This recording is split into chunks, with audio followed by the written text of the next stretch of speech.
출애굽기 19장 5절로부터 6절의 말씀입니다. 이 계시의 말씀을 한 절씩 교독하시겠습니다.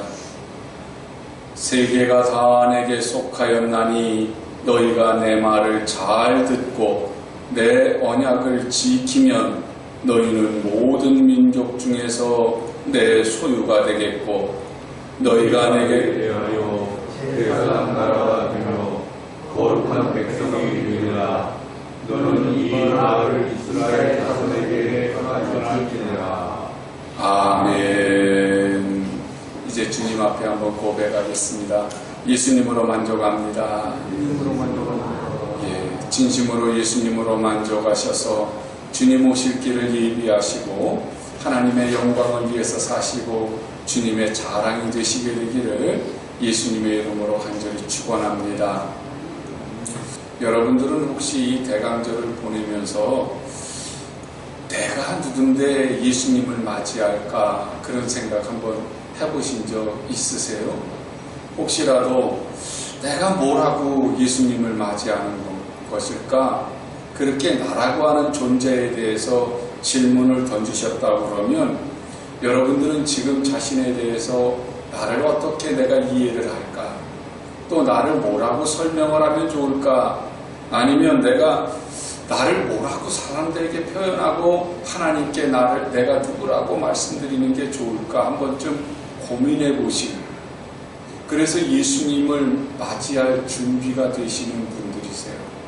그러나 그냥 예수님을 맞을 준비하세요. 그렇게 말씀을 드리면 막연하게 그래 예수님 맞이하는 그런 절기가 되었으니 그냥 우리가 예수님 맞을 준비를 하는 건가 봐. 성탄절을 아마 준비하는 건가 그렇게 생각을 한다고 그러면 우리는 아직 깊은 생각을 해보지 않은 것이고요. 때로는 그냥 절기에 대해서 또 신앙생활에 대해서 그냥 그렇게 하는 건가 봐 막연하게 따라가시는 것일 수도 있어요. 하지만 오늘 이 시간에 지금 내가 하나님의 복동이라고 우리가 서로 인사를 나눴잖아요. 그런 것처럼 정말 내가 누구인가라고 하는 것, 내가 누구길래 예수님을 맞이하는 걸까? 주님이 오시면 나는 누구라고 나 자신을 소개할 수 있을까? 그것에 대한 고민을 하셨다면 그러면 우리는 지금 주님을 영접할 준비를 하고 있는 거예요.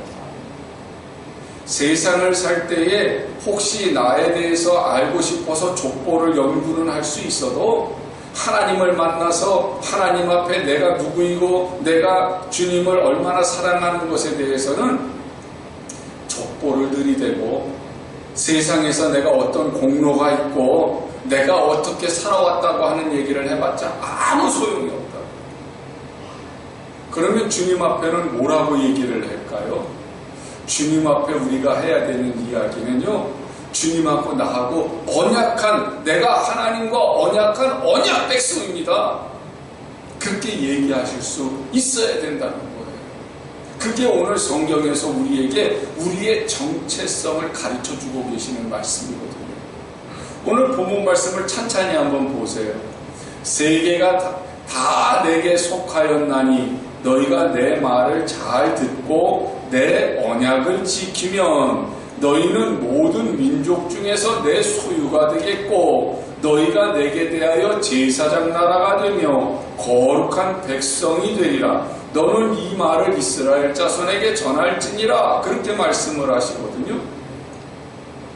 하나님은요, 처음부터 하나님께서 하나님의 백성을 삼기 위해서 아브라함과 함께 언약을 하셨어요. 아브라함과 언약을 하실 때 하나님은 짐승을 잡아서 짐승을 통해서 이제 언약을 하게 하시죠.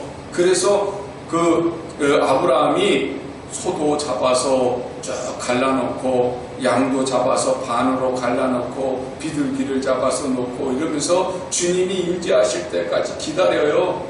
그때 하늘로부터 횃불이 나타나가지고 쫙 그 짐승들 가운데 지나가면서 하나님과 아브라함이 언약을 하지요. 그걸 횃불 언약이라고 그래요. 그리고 하나님은 이제 하나님의 그 언약대로 아브라함을 이스라엘 백성으로 대변이 되는 하나님의 백성들을 이제 하나님께서 세우시겠다고 아브라함에게 약속하시죠. 그래서 아브라함을 믿음의 조상으로 삼겠다. 네 후손을 내 백성으로 삼겠다. 그리고 나서 뭐라고 얘기하시냐면 그 언약의 징표로 후손들이 다 뭘 받아야 되냐면 할례를 받아야 한다. 그렇게 약속을 하세요. 그래서 이 할례를 받아야 되는 것이 구약의 언약이에요. 구약은 옛 언약, 구약이란 말이에요. 그 할례는 곧 무엇을 의미해요? 하나님의 백성, 하나님의 것, 그런 의미거든요. 오늘 성경에 보시면 뭐라고 말씀하세요? 세계가 다 내게 속하였나니, 세계는 다 내 거야. 내가 창조했어. 그런데 너희가 내 말을 잘 듣고 내 언약을 지키면 너희는 모든 민족 중에서 내 소유가 될 것이다. 이스라엘 백성들을 출애굽시키시고요. 하나님께서 시내산에서 이스라엘 백성들을 모이게 하셨어요. 그리고 시내산에 하나님이 강림하셨어요.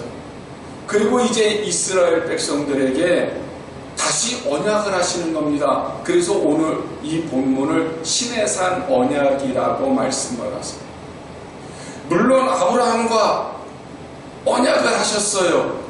네 후손들을 하나님께서 하나님의 백성으로 삼으시겠다고. 그래서 할례의 언약을 하셨어요. 그러나 그 할례만 가지고는 안 돼요. 왜냐하면 지금 하나님께서 다시 이스라엘 백성들에게 그 할례의 언약이 무슨 뜻이라고 하는 것을 보여주시기 위해서 다시 이 시내산에서 언약을 행하시는 거거든요. 너희가 그냥 할례만 받았다고 하나님의 백성이 되는 것이 아니야. 이 언약은, 하나님과의 계약은 조건부 계약이란 말이에요. 어떤 조건부? 너희가 내 말을 잘 듣고 내 언약을 지키면. 그래서 시내산에서 하나님께서 20장에 가면, 출애굽기 20장에 가면 돌판에다가 아예 십계명을 새겨서 주세요. 그 말씀대로 잘 지키면 너희가 모든 민족 중에서 내 소유가 될 것이다. 소유가 무슨 말인지 아세요? 소유라고 하는 그 말은 히브리 말로, 원어로 세굴라라고 하는 말입니다. 이 세굴라라고 하는 말은 무슨 뜻이냐면 바로 귀중품, 보물, 그런 뜻이에요. 많은 민족들이 있어요. 많은 나라들이 있어요. 그 중에 하나님은 이스라엘 백성들을 선택하셔서 그들이 하나님의 보물이 될 것이에요. 귀중품이 될 것이에요. 여러분, 보물, 귀중품, 그건 무슨 뜻이에요? 특별한 거라는 말이죠. 특별한 거. 여러분들에게 있어서의 보물은 뭐예요? 어떤 분은 아마 결혼할 때 반지, 예물일 수도 있어요. 어떤 분들은 자녀일 수도 있겠죠. 어떤 분들은 뭐 땅이나, 또 어떤 분들은 집이나, 어떤 분들은 차일 수도 있겠죠. 저는 어렸을 때 보물이 하나 있었어요. 그게 뭐냐면 딱지야, 딱지. 이렇게 네모다란 판에다가 동그란 거 이렇게 찍혀서서 나온 딱지가 있어요. 그럼 손가락으로 쿵쿵 누르면 떨어져요. 기억나시죠? 근데 저는 이제 조카랑 같이 살았는데 조카가 제 딱지를 보면 되게 부러워하는 거예요. 물론 딱지가 많아요. 근데 다 아이들하고 막 이렇게 딱지치기를 하고 막 그랬기 때문에 이 딱지가 다 헐어 있어요. 새 딱지를 구한다는 건 참 쉽지 않아요. 이 딱지가 많은데 그 중에서 새 딱지를 사가지고 제가 뚝뚝 따가지고 조카 몰래 손에다 딱 쥐고서 하루 종일 다녔어요. 눈에 띄면 달라고 그러니까.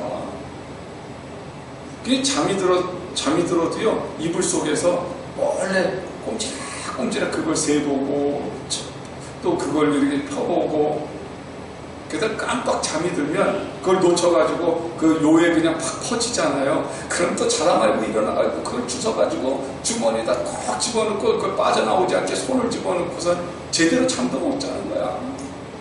그런 적이 있어요. 보물이라는 게 그런 거예요. 하나님이 이스라엘로 표현되는 모든 성도들을 하나님의 것, 하나님의 소유로 삼으셨단 말이에요. 하나님의 보물로 삼으셨단 말이에요. 얼마나 특별하고 얼마나 소중한지 하나님은요, 그 보물 때문에 눈동자와 같이 여기셨다는 표현을 쓰세요. 그러니까 그 보물 때문에 늘 신경 쓰시고 늘 살펴보시고, 눈에 우리가 많은 몸에 지체가 있지만 다른 데는 아파도 어느 정도 참을 수 있잖아요. 근데 눈에 뭐 하나 들어가 보세요. 정말 보이지 않는 티끌 하나 들어갔는데도 눈에 이렇게 뭐가 따라서 돌아다니면 큰 바위가 하나 들어간 것 같아요. 불편해서 견딜 수가 없어요. 아파가지고 참을 수가 없어요. 눈동자와 같이 여기셨다는 말이 무슨 말이겠어요? 끊임없이 신경 쓰시고 끊임없이 돌보시고 끊임없이 사랑하신다는 거죠. 누구를요? 나를요. 성도들을요. 왜요? 하나님의 특별한 보물로 세상 것이 다 하나님 것이지만, 세상 나라들이 다 하나님 것이지만, 세상 민족이 다 하나님 것이지만, 그 중에 특별히 하나님과 언약한 하나님의 백성은 하나님의 보물로 여기시니까. 좋으세요, 좋으세요. 하나님의 보물이기 때문에요, 내 인생이. 우리는 혹시 그렇게 말할지 몰라요.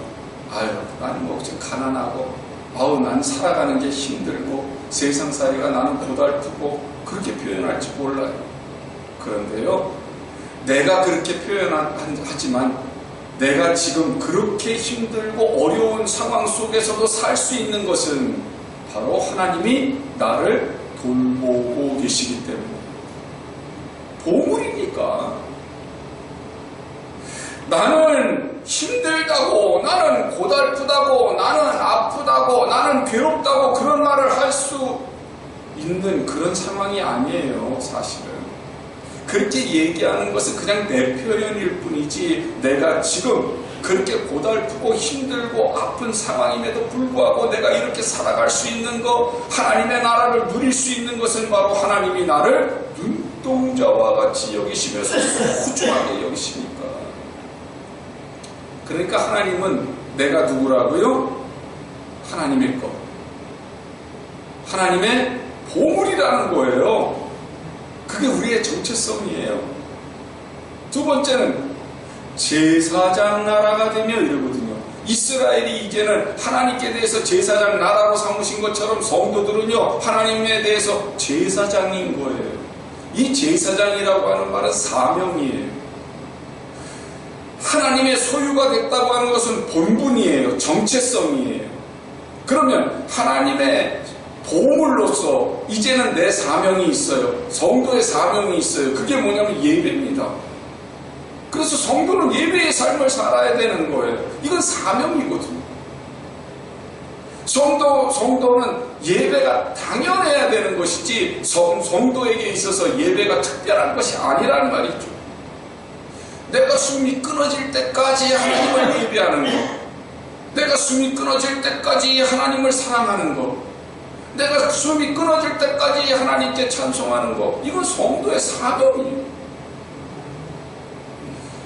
거룩한 백성이 되리라, 이 말은요, 삶의 방법, 성도라면 어떻게 살아야 된다? 거룩하게 살아야 된다.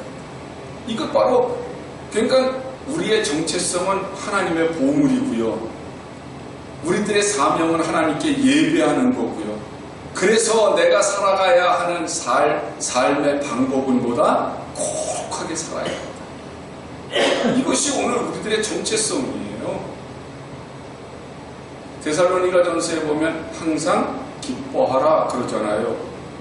우리가 어떻게 항상 기뻐하겠어요? 괴롭고 힘든 일도 있는데. 그런데 하나님의 백성이기 때문에, 내가 하나님의 보물이기 때문에 하나님이 나를 늘 지켜보호하시고 특별히 나를 여기시고 눈동자와 같이 나를 붙잡아 주신다고 한다면, 그러면 나는 지금 어떤 존재가 돼요?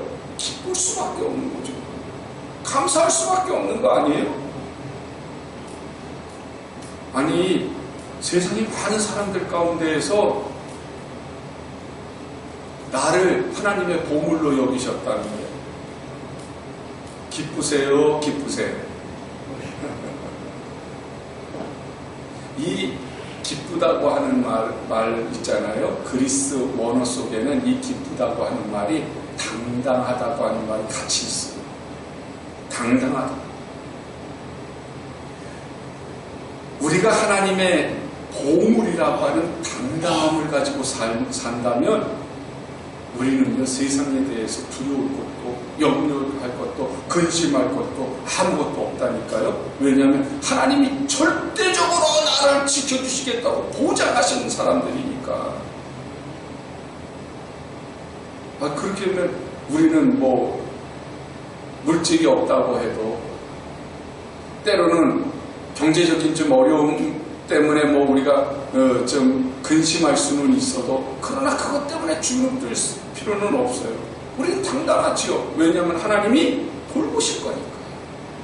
그게 믿음이에요. 그래야 우리가 기쁘고 그래야 우리가 감사할 거 아닙니까? 몸이 아프다 할지라도 당당해야 합니다. 그게 우리의 신분이, 우리의 정체성이에요. 하나님의 언약은 구약에서는 할례로 나타났다니까요.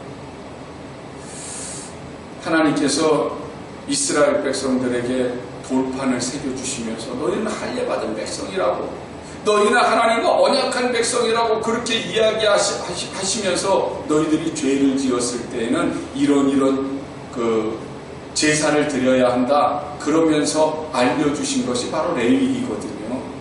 그러니까 이스라엘 백성들은 거룩한 백성, 제사장 나라로서 이제 자기의 사명을 다하고 삶의 그 방법대로 하나님 앞에 뭘 해야 되냐면 짐승을 잡아가면서 하나님께 예배를 드려야 하는 삶을 살았던 거예요. 그게 구약이에요. 하나님의 언약을 지키기 위해서. 그런데 그렇게 짐승을 잡아가면서 하나님 앞에서 거룩하게 살려고 하고 하나님의 말씀에 순종하려고 하지만 그것이 완벽하지는 못했잖아요. 우리가 구약 성경을 읽어보면 알지만 매일같이 이스라엘 백성들은 우상을 섬겼고 세상 사는 것 때문에 그냥 치우쳐가지고 이방 사람들을 따라가고 이방 사람들을 흉내내고 이방 사람들과 섞였잖아요. 그게 구약에서 이스라엘 백성들의 실패한 모습들이에요. 하나님은 이 연약하고 부족한 인간들을 위해서 이제 단번에 예배를 드릴 수 있고 단번에 거룩해질 수 있게 하시기 위해서 당신이 친히 육신을 입고 오시기로 하시죠. 그분이 예수님이시죠. 예수님을 통해서 이제는 이 짐승으로 예배를 드렸던 그 모든 것들은 폐해버리시고 이제는 주님께서는 새 언약을, 예수님의 피로 새 언약을 세우세요. 그 새 언약의 중심이 뭡니까? 예수를 믿으면 구원받는다. 믿으면 구원받는다고 바뀌었어요. 히브리서 10장 9절의 말씀을 보면 그 후에 말씀하시기를 보시옵소서 내가 하나님의 뜻을 행하러 왔나이다 하셨으니 그 첫째 것을 폐하심은, 첫째 것은 구약이에요. 구약의 언약을 폐하심은 둘째 것을 세우려 하심이라. 둘째 것은 새 언약이에요. 신약이에요. 이 뜻을 따라 예수 그리스도의 몸을 단번에 들이심으로 말미암아 우리가 뭘 받았어요? 거룩함을 얻었노라. 그러거든요. 과거에는 거룩함을 얻기 위해서는 소나 염소나 양 위에 자기의 죄를 고백하고 안수한 다음에 그것을 잡아서 제사장에게 갖다 주면 제사장이 그것을 이제 다 피를 뿌리고 또 이제 그 모든 거 배설물 똥까지도 전부 하나님 앞에 태워서 속죄제를 드려야만 거룩함을 입을 수 있었어요.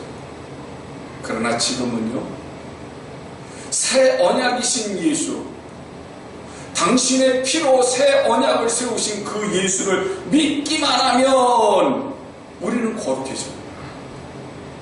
그래서 우리는 주님 앞에 죄를 회개하는 겁니다. 예수님께서 마지막 만찬 때에 그런 말씀을 하시죠. 당신께서 이제 잔을 제자들에게 나누어 주시면서 이 잔은 내 피로 세우는 새 언약이다, 그렇게 말씀합니다. 우리가 성찬을 행하잖아요. 성찬식을 행할 때 이제 내가 주님과 함께 연합을 합니다. 그래서 내가 주님처럼 살기로 이제 다짐합니다. 내 안에 주님이 나의 주인이 되셔서 나를 다스려 주옵소서, 그런 고백을 하지요. 그런데 그렇게 고백할 수 있는 근거가 뭐겠어요? 예수님의 피로 세우신 언약 때문입니다. 예수님의 피로 주님께서 뭐라고 얘기하시면 나를 믿는 자는 다 누구라고요? 하나님의 자녀라고 말씀을 하셨기 때문에 우리가 성찬을 행하면서 나는 이제 하나님의 언약 백성입니다. 나는 하나님의 자녀입니다. 그렇게 고백을 하는 거예요. 여러분, 우리가 예수님을 믿고 구원받는다, 그 말은요, 내가 이제 주님의 언약 백성이 되었다. 그렇기 때문에 이제는 어떻게 살아야 돼요? 제사장처럼 살아야죠. 예배하는 삶을 살아야죠. 성도가 예배하는 걸 당연한 거예요. 기본이에요. 그 다음에요, 거룩하게 살아야죠. 이것은 성도의 삶의 방식이에요. 히브리서 9장 28절의 말씀을 보면 이와 같이 그리스도도 많은 사람의 죄를 담당하시려고 단번에 들이신 바 되셨고 구원에 이르게 하기 위하여 죄와 상관없이 자기를 바라는 자들에게 두 번째 나타나시리라. 우리의 구원이 아직 완성된 건 아니지요.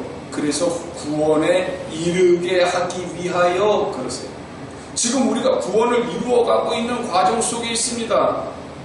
주님께서 우리의 죄를 담당하시고 십자가에서 죽으시면서 나를 하나님의 자녀로 삼아주셨어요. 그럼 내 정체성은 이제 뭐예요? 나는 하나님의 자녀예요. 하나님의 언약 백성이 된 거라니까요. 하나님의 보물이 된 거예요. 할렐루야. 그럼 그냥 하나님의 보물이 된 걸로 끝나는 것이 아니라 이제 보물이 되었기 때문에 어떻게 해야 돼요? 구원을 완성시켜 나가야 되죠. 그래서 예배를 드려야 하고요. 그래서 거룩하게 살아야 하고요. 그래서 우리가 주님 오시는 것을 기다리는 겁니다. 우리가 하나님의 자녀가 되었기에 하나님은 우리를 위해서 하나님의 나라를 예비하시고 그리고 우리를 데리러 오실 거예요. 주님이 오신다고 하시더니 왜 아직 안 오실까요? 하나님의 나라가 준비가 되지 않아서요? 아니요. 우리가 준비가 안 됐어요. 우리가 하나님께 대해서 제사장 같은 삶을 살아야 하고 우리가 하나님의 자녀답게 거룩한 삶을 살아야 하는데 우리가 그 삶을 다 지금 못 살고 있기 때문에 주님이 오고 싶으시고 주님은 막 오고 싶으셔서 너무나도 마음에 막 안타까우신 거예요. 그런데 우리가 주님을 맞이할 준비가 안 돼 있어요.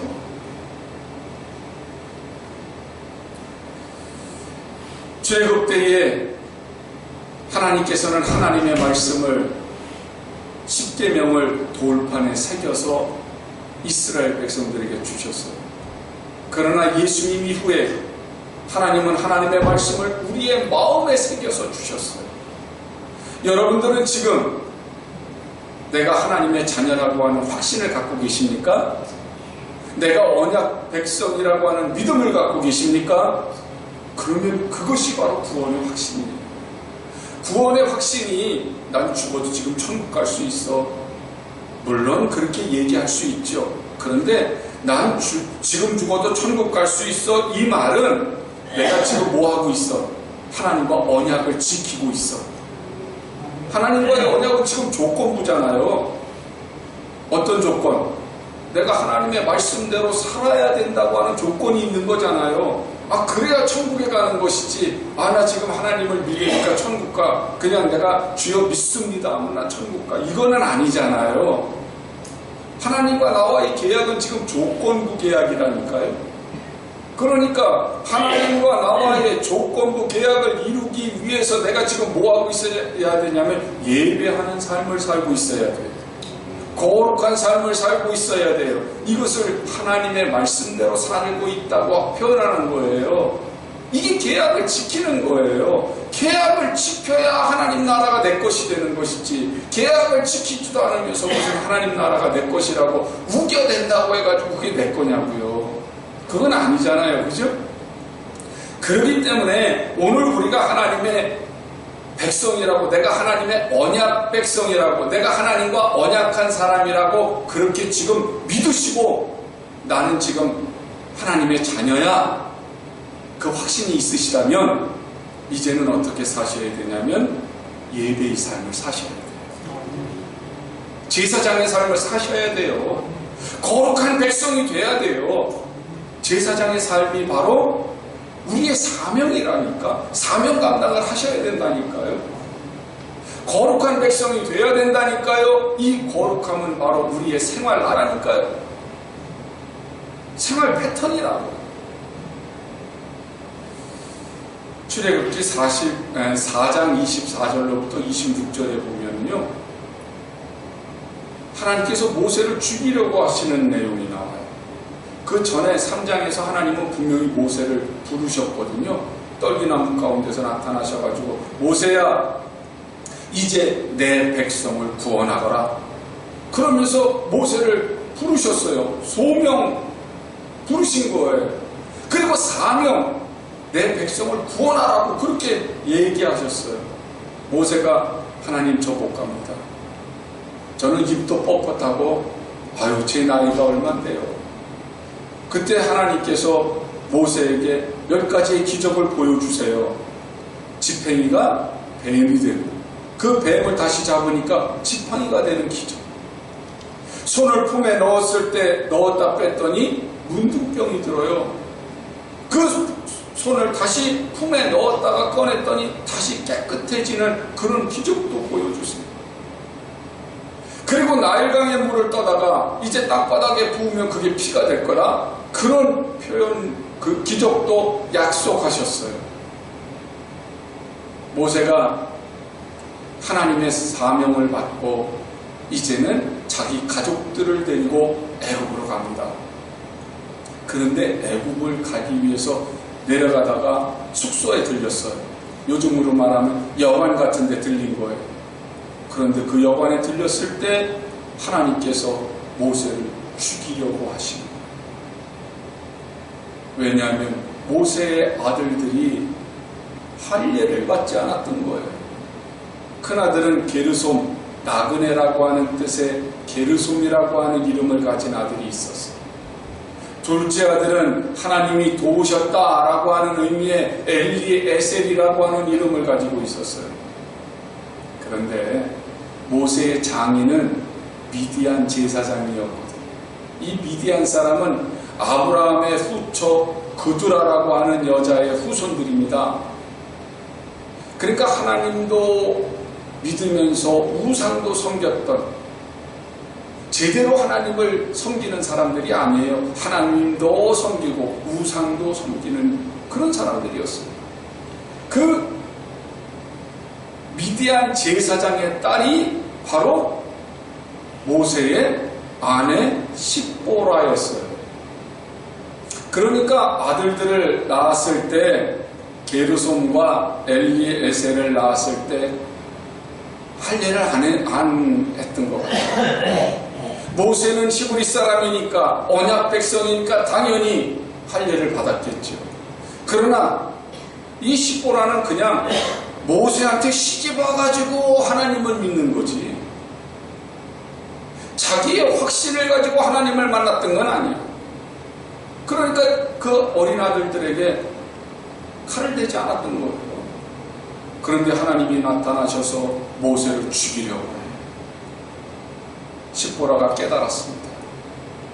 아, 하나님께서 왜 내 남편을 죽이려고 하는지 십보라가 깨달은 거예요. 그래서 돌칼을 가져다가 아이들의 포피를 뺐습니다. 그리고는 그 살점을 천사 앞에 내놓으면서 뭐라고 얘기하냐면 당신은 내 피남편입니다. 그렇게 고백해요. 여러분, 여기서 남편이라고 하는 얘기는 자기 남편만 남편이라고 그렇게 일컫는 게 아니고, 그 당시에 남편이라고 하는 말은 남편의 친척들도 다 남편이라는 표현을 썼어요.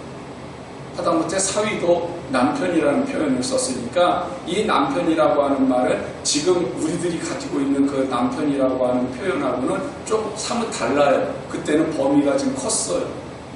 그러니까 피남편이라고 하는 말은 피로 산 남편, 그 말이거든요. 그 말은 곧 무슨 말이겠어요?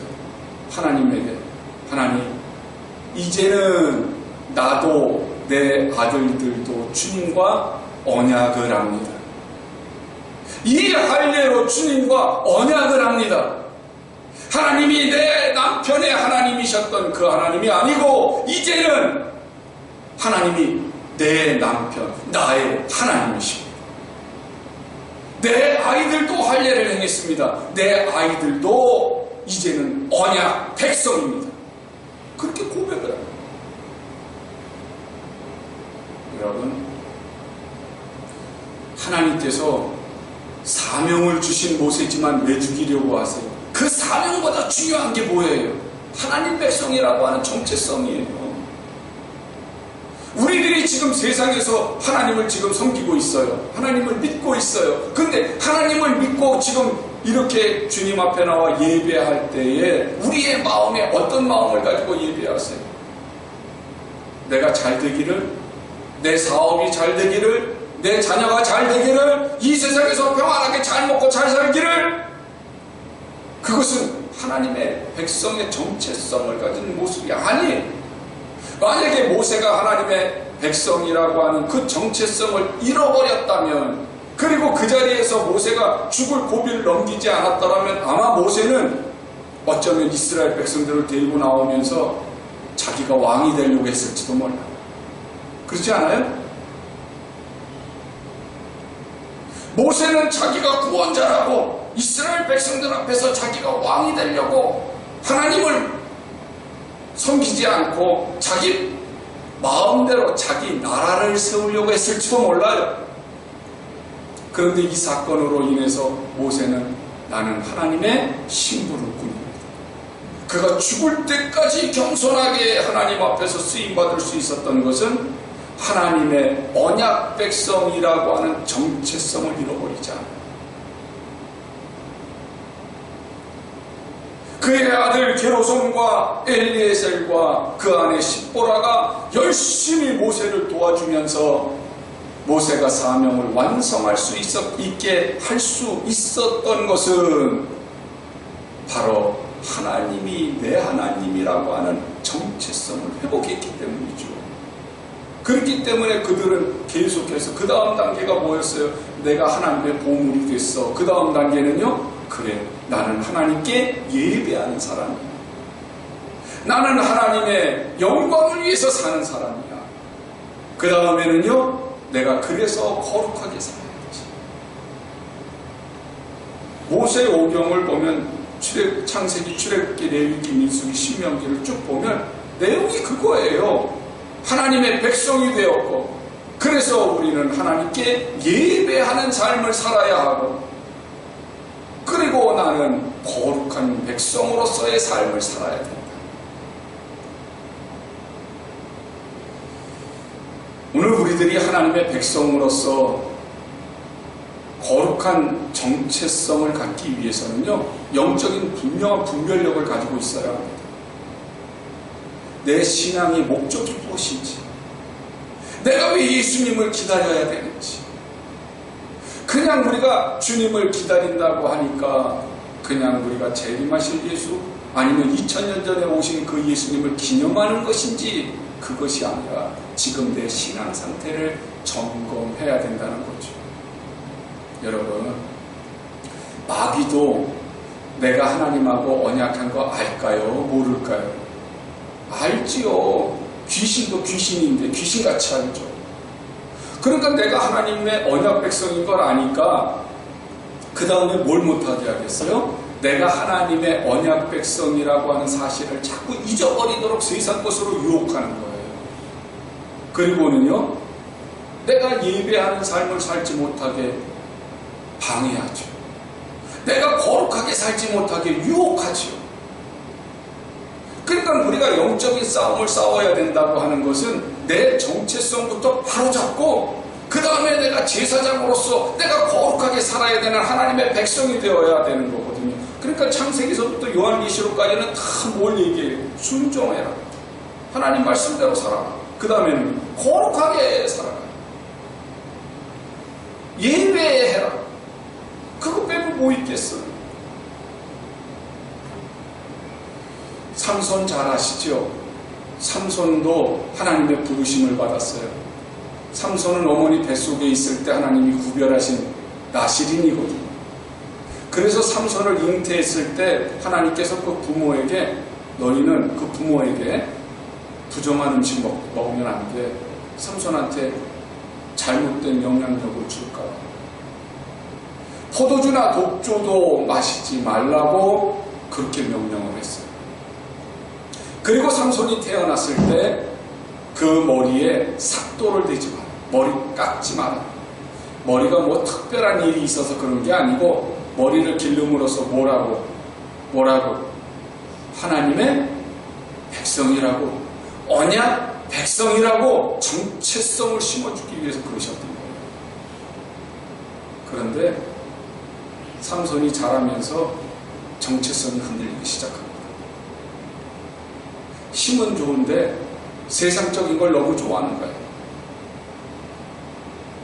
그래서 블레셋에서 이스라엘 백성들을 구원해내고 보호해야 될 그 사명을 잃어버리고요, 블레셋 여자하고 결혼을 해요. 그랬다가 그 여자를, 그 장인이 다른 블레셋 사람한테 시집 보낸다고 낙타뼈를 주워가지고 가가지고 블레셋 사람들을 다 때려 죽였잖아요. 그뿐이에요. 그걸로 끝났으면 또 몰라.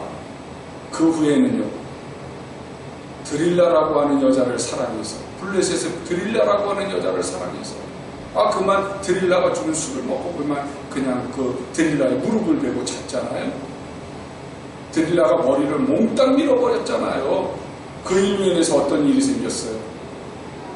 눈을 빼앗기고요, 맷돌을 돌리는 자가 됐어요. 아주 비참한 삶을 살아요. 맨 마지막에 자기 일생의 맨 끝에 하나님 앞에 회개하고, 주여 나에게 마지막 힘을 달라고 하는 기도를 통해서 원수 갖고 같이 죽는 그런 비극을 맞이하게 되는 것을 보게 돼요. 그 이야기가 주는 교훈이 뭡니까? 하나예요. 하나님의 언약 백성이라고 하는 정체성을 잃어버렸어요. 그 언약 백성이라고 하는 정체성을 잃어버리니까 예배자의 삶, 제사장으로서의 삶을 살지 못했어요. 거룩한 삶을 살지 못했어요. 생활이 거룩하지 못했어요. 여러분, 내가 누구라고요? 여러분이 누구라고요? 나는 하나님의 보험이에요. 우리 한번 고백하시죠. 주님 앞에 가슴에 손을. 나는 하나님의 보물입니다. 나는 하나님의 보물입니다. 얼마나 감사합니까? 얼마나 감격스럽습니까? 얼마나 행복합니까? 그러니 세상 것 때문에 내가 슬퍼할 이유가 없어요. 몸이 좀 아프다고 해가지고 그것 때문에 찡그릴 필요 없고요. 물질이 조금 어렵다고 해서 그것 때문에 내가 마음을 빼앗길 이유가 없어요. 내가 하나님의 보물이기 때문에 하나님은 나를 특별하게 여기시고 주님은 나와 동행하시니까요. 주님이 나를 보호하신다고 하는 확실한 믿음을 가지십시오. 왜냐하면 주님이 언약하셨으니까. 주님의 약속을 믿자고요. 계약했잖아요. 그 대신 내가 주님과 계약한 계약 조건대로 내가 이제 살아야죠. 예배하는 삶, 거룩한 삶, 내가 하나님의 백성이라고 하는 정체성을 가지고 하나님의 은혜 가운데서 예배자로서 거룩한 삶을 살게 될 때 하나님은 반드시 나를 위해서 예비해 두신 하나님의 나라를 선물로 주실 거예요. 하나님의 나라는 선물이거든요. 이미 하나님은 하나님의 나라를 예비하셨다고요. 막 오고 싶으셔서 지금 하나님은 더 마음이 조급하세요. 우리가 아직 준비가 안 됐어. 베드로는 말해요. 한 영혼이라도 더 구원하시려고 주님이 지체하고 계시는 거예요. 우리가 주님의 오심을 지체하게 하는 그런 사람이 되지 않게 되기를 원합니다.